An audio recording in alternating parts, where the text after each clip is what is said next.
am here to talk to you about health.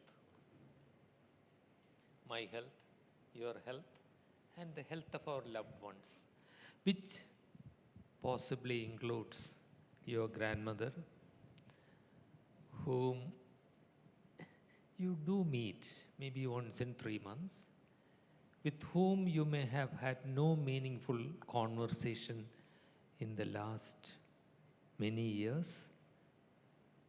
You meet her and say, "Oh, Granny, how are you?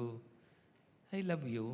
Give a peck on the cheek, and as she begins to talk, you wave and run because you have that movie to catch.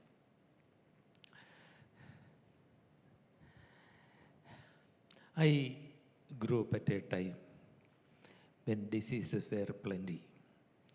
I lived with scabies, I lived with worm infestations, mumps, measles. Many of those diseases have now been eradicated. My friend Appu had a limp from the polio that he contracted as a child. I remember that when I was in the 7th grade, as I came out of the class, my cousin was waiting outside, tears streaming down her face, to tell me that my young friend Shubha, whom I had played with only the previous week, had died of diphtheria. We have come a long way. Many of those diseases are curable now. And we can precisely diagnose diseases now. All the technology, MRI scans, CT scans, etc. And then we can keep on attacking those diseases. But with all that brain work and technology, somehow there was one downturn. The person with the disease somehow came to be forgotten. It's all machines and technology now. I remember when a sudden transformation came into healthcare. It happened to me in the 1980s. A car stopped in front of the government quarters where I lived. A personable young woman walked in. She had come to introduce the first CT scan in the city. And she said, for every CT scan that I order, 25% of the fee will come to me in an envelope, in cash, tax-free, every Saturday. I am glad I never saw that woman again. But that incident, for me, marked the transformation from health service to healthcare industry. Till she mentioned that word, I had never heard the word healthcare industry. We only had health service. And all of a sudden, that expression transformed it to something that is looking for profit from my suffering. Oh, I'm not saying that industry is all bad. Certainly there are great elements to it. Nevertheless, the truth remains that from that time, healthcare was obviously aimed at profit.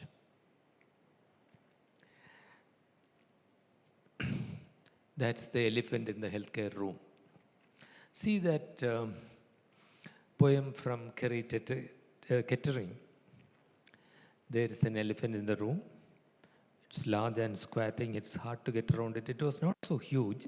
It grew so gradually that we didn't notice it.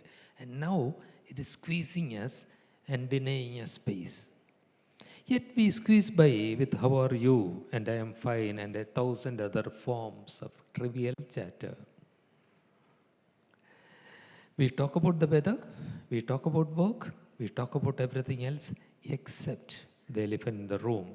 And that elephant in the room is the dehumanization of medicine that I am talking about. How do we get rid of this? Obviously, it has grown so much that it will not fit through the door. And it is killing us. I'll tell you how it is destroying us. This is how the World Health Organization defines health. Health is not generally absence of disease or infirmity. Health is physical, social, and mental well-being. When you go to hospital, is that what you get? Do you get treatment aimed at physical, mental, and social well-being, or do you get treatment aimed at diseases? My 5 years of medical education, 1 year of house surgery, 3 years of post-graduation and all that was aimed at diagnosis, cure. This approach leads to a situation where there's one major error of omission and two major errors of commission. The error of omission is that the disease is significant, my suffering would not be significant. This man had got all high-tech treatment. He had advanced lung cancer with bony meds. But he did not get treatment for the pain, and he had to spend most of 3 weeks in this position. All that it took to get him to sit up and enjoy a cup of tea after 3 weeks was only about 5 rupees worth of medicine. Maybe it was so inexpensive that we are not interested in it. Ladies and gentlemen, less than 2% of the needy in India has access to this medicine. It's there in the government of India's essential medicine list, but it doesn't reach the people who need it. And physical symptoms are not addressed by the healthcare system. That's the error of omission. The error of commission is another one. That lady that you see on the screen has little of worldly possessions. This is how the poor die. In their homes, somebody dropping a few drops of water down the parched throat.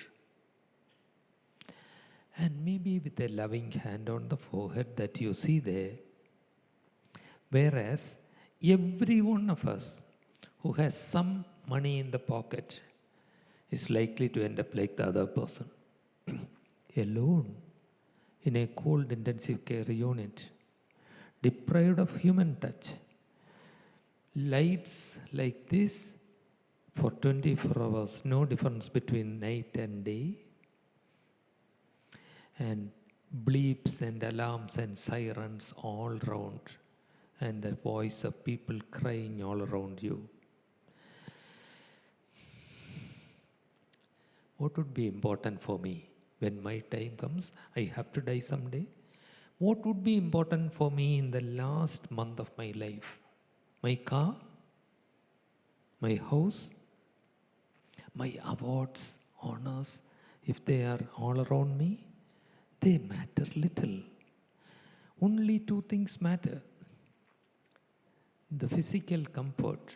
I need to be comfortable. I need to have my pain or breathlessness treated. And the love that I will get and the love that I am able to give. That is the most important thing. I need to be able to say a final word of farewell to my wife. I need to hang on to my son's hand when I am scared. And I want a kiss on my cheek from my grandchildren. Those are the blessings. The only things that are important to me will be systematically stolen from me at a huge cost. That cost brings up the other error of commission. In our country,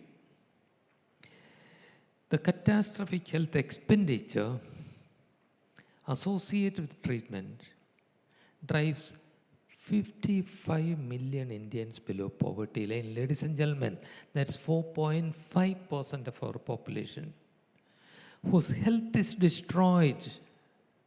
India and Bangladesh are among the worst 12 countries where this destruction takes place. This is why I say there is a huge elephant in the room which we need to get rid of.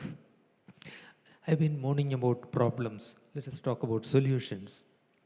One of the problems is that there is a huge disconnect between the micro element of the social capital, the dwindling more and more nuclear family, and the growing bigger and bigger corporate hospitals.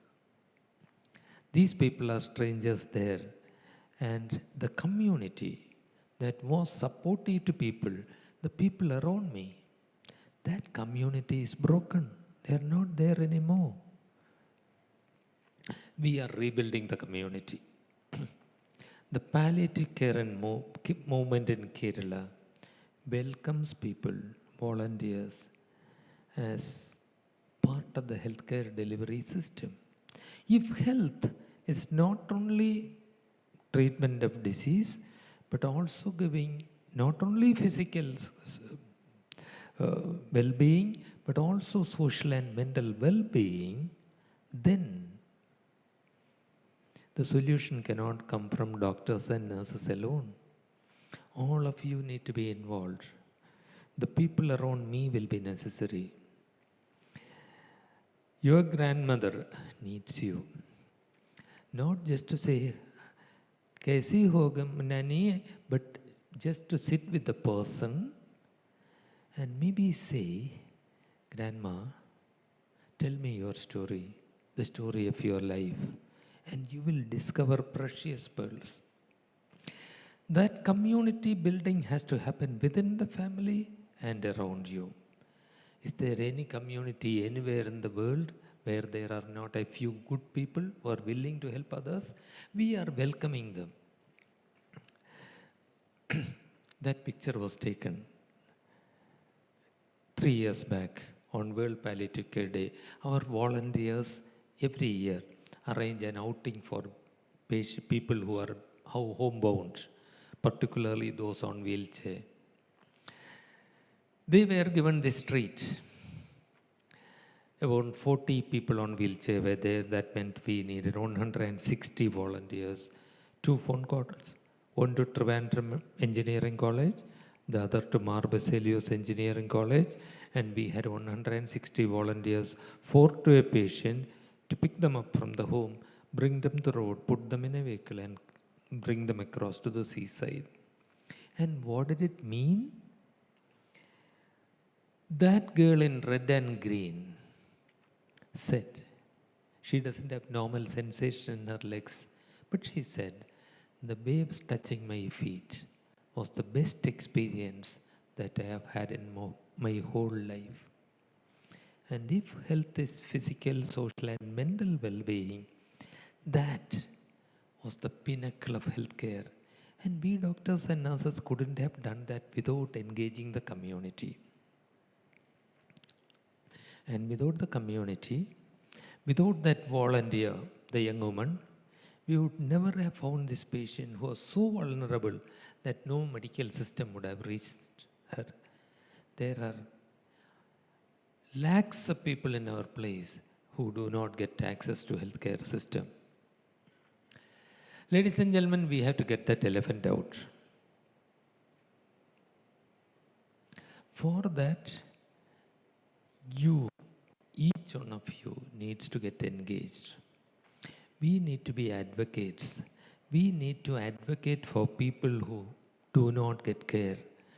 This is what we want to achieve. This is Ashla, my executive assistant.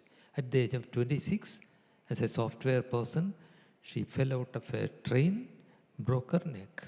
She is paralyzed. She cannot use her fingers, so she types with her knuckles. But with all her problems, she lives a most useful life. Counsels children, counsels people with disabilities. And what I am talking about is palliative care. It is treatment of health-related suffering. Palliative care, the science that I practice and the art that I practice, is about treating serious health-related suffering. And the objective is not only to take away some suffering and leave them with the rest, but take as much of away so that they are able to live a full life. And we all need to give the voice to those who are voiceless. The dead people have no organization. They will not vote. But we are them tomorrow. And we need to be advocates. When I say this, sometimes I am told, you cannot do this. And my answer is, please don't interrupt. We are already doing it. More than 300 organizations in Kerala are doing this.